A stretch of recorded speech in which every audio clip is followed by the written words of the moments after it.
पूर्ण स्टेशन वाया गेलंय, 80,000 ते 1,00,000 कोटी रुपयाचं नुकसान झालंय. या सगळ्या स्टेशनमध्ये तुम्ही जबाबदार कोणाला धरता सर? सरळ पद्धतीने 50% काम झालंय लोकसभेचं, 40% राज्यसभेचं झालंय आणि बाकी पूर्ण स्टेशन वाया गेलं. लोकसभेमध्ये काय वाया गेलं आणि काय कामात आलं याच्यापेक्षा जी तिथं साधक बाधक चर्चा होणार आहे त्याचा या देशातल्या 140 कोटी जनतेला काय फायदा होतोय आणि काय तोटा होतोय हे पाहावं लागतं. संसदेच्या अधिवेशनामध्ये किती रुपये खर्च होतो, उद्या तुम्ही असंही म्हणाल कदाचित की राष्ट्रपती भवनावर रोजचा किती खर्च होऊ लागला, मग राष्ट्रपती महोदयाचं काम काय आहे या देशाला? असं नाही आहे. प्रोटोकॉल, संविधान, माफ करा, संसद, या सगळ्याचा खर्च, आता संसद बंद आहे तरी याचा मिनिमम खर्च चालूच आहे. मग तो कुठून आपण तो कुठे कशात मोजायचा? हा खर्च अशा पद्धतीने त्याचा ऑडिट करून मोजला जात नसतो.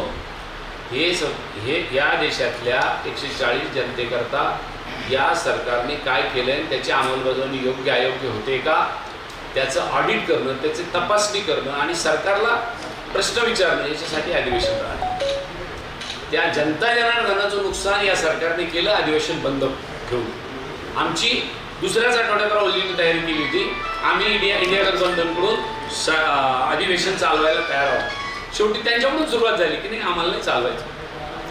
जर तुमच्या एखाद्या पत्रकार बांधवाला तुम्ही दिल्लीला विचारलं तर तुम्हाला सांगतील की नेक्स्ट वीकपासून त्यांनी बंद पाडलं, आम्ही नाही. पण बंद कोणी पाडलं याला महत्त्व नाही, कशासाठी बंद पाडताय. आम्ही जे बंद पाडलं होतं ते आम्ही अदानीच्या मुद्द्यावर पाडलं होतं, आम्ही संबलच्या मुद्द्यावर पाडलं होतं, आम्ही मणिपूरच्या मुद्द्यावर पाडलं होतं. आम्ही बंद पाडलं म्हणजे जनतेकरता बंद पाडलं होतं. राहुल गांधी करता किंवा आदरणीय प्रियंका गांधी करता आम्ही बंद नव्हतं पाडलं. आमचा कुठं अवमान झाला म्हणून आम्ही बंद पाडलं असं नहीं. बोला सर आपने मणिपुर का जिक्र किया, एक जज साहब ने मुस्लिम समाज के ऊपर टिप्पणी की है, कैसा देखते हैं इसको आप? सर नहीं मैं समझा आपका सवाल जरा। मणिपुर का आपने जिक्र किया है जी कि जल रहा है, सारी बात है, लेकिन एक जज, हाईकोर्ट के जज की ओर से मुस्लिम समाज के ऊपर अशब्द का इस्तेमाल होता है, पार्टी से कैसा देखती है?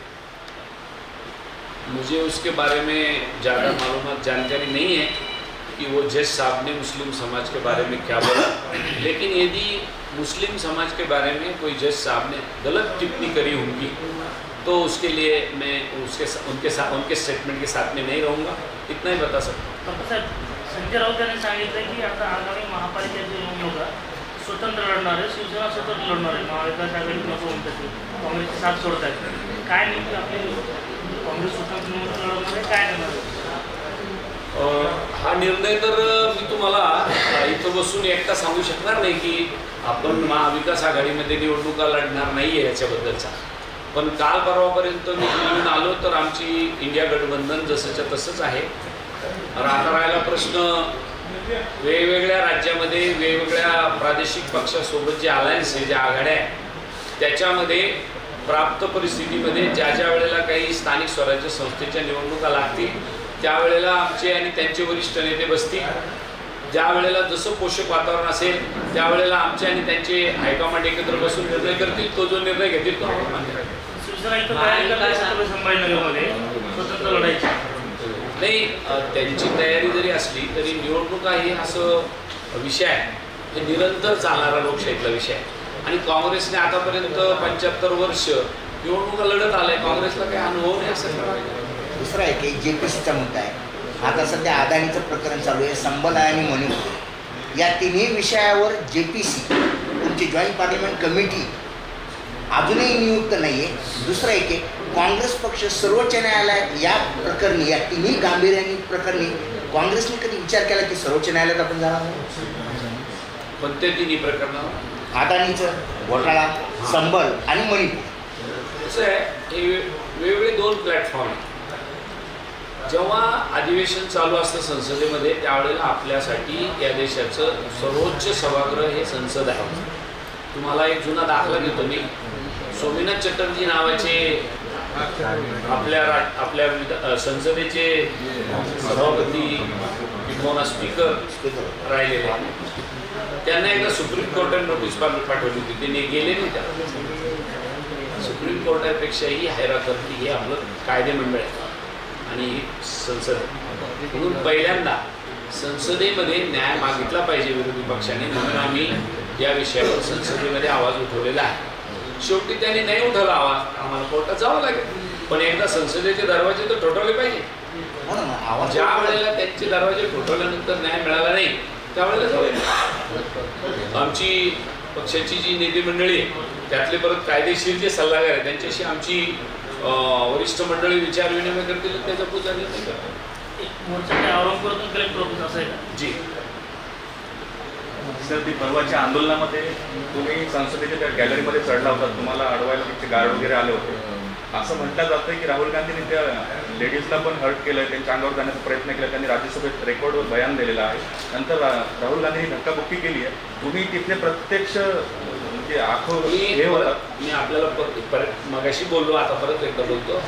आम्ही आमचं आंदोलन संपवलं, 11 वाजेला 5 मिनिटं बाकी होते आणि आता यांच्या नादाला लागण्यापेक्षा आपण आपलं सभागृहात जावं, कारण विरोधी पक्षाचं काम हे सगळ्यात अगोदर सभागृहात जाऊन बसलो. म्हणून आम्ही सभागृहात जायला निघालो. काही लोक ज्या रॅम्प असतो ना आपल्या दिव्यांगांसाठी जाण्याकरता, त्या रॅम्पने काही लोक गेले आणि राहुलची पायऱ्या चढायला. स्वाभाविक गर्दी खूप होती. वरतून काही लोक धक्का देत होते, खालून काही, नेहमीप्रमाणे ना कोणी असा. परंतु ना तिथे राहुल गांधीला धक्का देण्याचा हेतू होता, ना राहुल गांधीचा कोणी एखाद्या महिला खासदाराला धक्का देण्याचा हेतू होता, कोणाचाच नव्हता. ते रश तेवढा झाला होता. परंतु त्या धक्का लागण्यामध्ये सरंगी नावाचे खासदार ते पडले आणि त्याच्या आधी तर खारगे साहेब, प्रियंका गांधी, मी आणि सगळेच लोक लोटून दिल्यानंतर पडलो होतो. प्रश्न तिथं लोटालाटीचा पण नव्हता, गदारोळ झाला होता. आणि राहुल गांधीने कोणत्या महिला खासदाराला ढकललं नाही, राहुल गांधीने ना सरंगीला ढकललं, कुणीच कोणाला ढकललं नाही. परंतु रेकॉर्डवर खोटं बोल पण रेटून बोल असं मोठ्या प्रमाणात मला, मी तर नव्याने खासदार म्हणून निवडून गेलो, या 6 महिन्यामध्ये तेच पाहायला मिळालं. तिथं काहीही करतात आणि इतकं करून खोटी केस FIR त्या एरियातल्या पोलीस स्टेशनमध्ये दाखल केली. हो, हे बघा, परत एकदा सांगतो तुम्हाला, खासदारांनी पोलीस स्टेशनमध्ये केस दाखल करायला जायला पाहिजे होतं का विधानसभेच्या लोकसभेच्या अध्यक्षाकडे जायला पाहिजे होतं? लोकसभेच्या अध्यक्ष, बरोबर आहे की नाही? म्हणजे त्यांना काय करायचं आहे?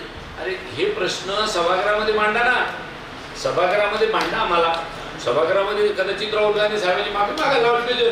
जर त्यांना खरंच ती क्लिप दिसली असती, चित्रफित तर त्यांच्याकडे आहे की नाही?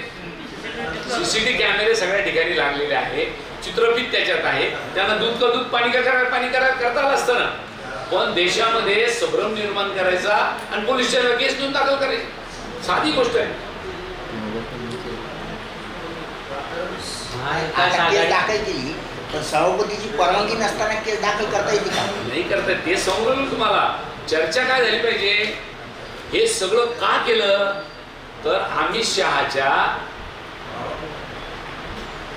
परमपूज्य डॉक्टर बाबासाहेब आंबेडकरांच्यावर जी अवमानकारक वक्तव्य केलं ते झाकलं जावं, लोकांचे माइंड डायव्हर्ट व्हावे म्हणून खऱ्या अर्थाने केलं. याच्यापेक्षा वेगळं काय? लोकांचे मन विचलित करायचे आणि मूळ विषयापासून बाजूला न्यायचे. तुमच्या मोर्चामध्ये जी गुंडगिरी आहे किंवा जमीन बळकावण्याचे प्रकार वगैरे वाढत चाललेले आहे, या प्रश्नांकडे काही मागणी वगैरे नाही होणार? आम्ही या उद्याच्या मोर्चामध्ये तशा पद्धतीची मागणी केलेली नाही आणि करणारही नाही. परंतु आपल्या जिल्ह्याची आणि आपल्या शहराची कायदा आणि सुव्यवस्था याची घडी निश्चितपणाने विस्कटलेली आहे का असा जर तुमचा प्रश्न असेल तर मी म्हणेल 100% घडी विस्कटलेली आहे. आणि याला जबाबदार सर्वस्वी आपल्या राज्यातलं सरकार आहे. परवाही तेच होते, निवडणूक आल्यानंतर त्यांना मेजॉरिटी मिळाली, पुन्हा सरकार त्यांचंच झालंय.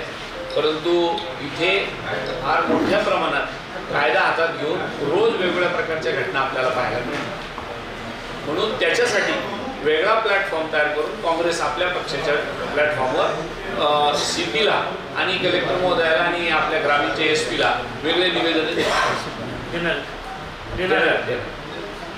महाविकास आघाडीकडे काँग्रेसचं नुकसान झालं की फायदा झाला, कसं काय वाटतं? CPचं दुर्लक्ष आहे का सगळं ह्या सगळ्या शहरातली जी गुंडगिरी वाढते? सीपीचं दुर्लक्ष आहे, गृहमंत्र्याचं दुर्लक्ष आहे, सरकारचं पण दुर्लक्ष आहे.